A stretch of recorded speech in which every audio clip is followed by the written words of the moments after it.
New York City. What's up, Steve? Hi, Andy.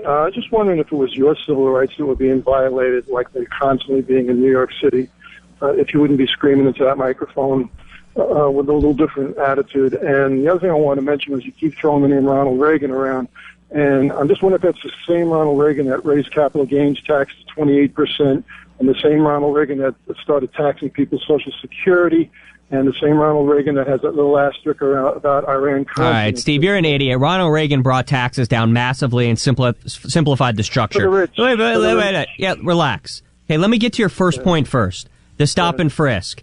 Stop and frisk is responsible for a dramatic decline of crime in New York City, especially in the poorest neighborhoods. So if you're a single mom trying to raise a kid, send that kid to school and raise that kid and make sure that he or she is safe, you want stop and frisk in your neighborhood. Now, the only way to cut down on this crime is to make sure that the hoodlums can't go outside with a weapon. And by getting rid of that, you're plaguing all the law-abiding citizens in these poor areas to a lifetime of crime and violence. And you, sir, don't get it, and I find you disgusting, and you hate the poor.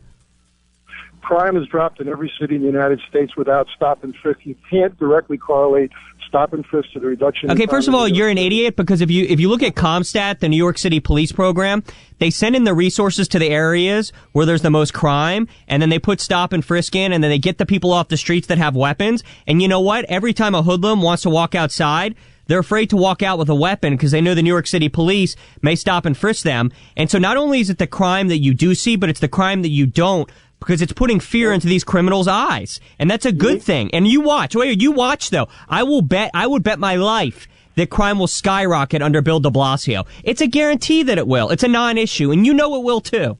They also said there needs to be probable cause, and the only probable cause is the color of their skin, and you know it. Shut up, Steve. Don't do, how dare you do that race hustling on my program, okay? If there's anybody that needs this law, it's people in these low-income neighborhoods who want it. So the idea that you're going to paint me with a racist brush or call all New York City cops racist, you're ignorant, you're a fool. Don't listen to this program. Let's go to Frank in Queens, New York. Hi, Frank. Hey, Andy, how are you, man? I'm far be it from me to tell you how to run your program. You wasted too much time with that liberal moron who was just on. He probably lives in a doorman building on the Upper East Side. Of course he does. Door to door in a of cab, course man. He lives in a doorman building. He can afford to be a liberal, and he has Nancy Pelosi over at these cocktail parties, and they talk about the dangers of stop and frisk and their utopian fantasy. Meanwhile, people in the inner city need this protection, and they should be thankful that the New York Police Department cares enough to go in and confront crime. But instead, you have liberal idiots like our last caller who spit in the face of our police officers, just like the next mayor, Bill de Blasio, is about to do. And these people need to be held accountable. They make me sick.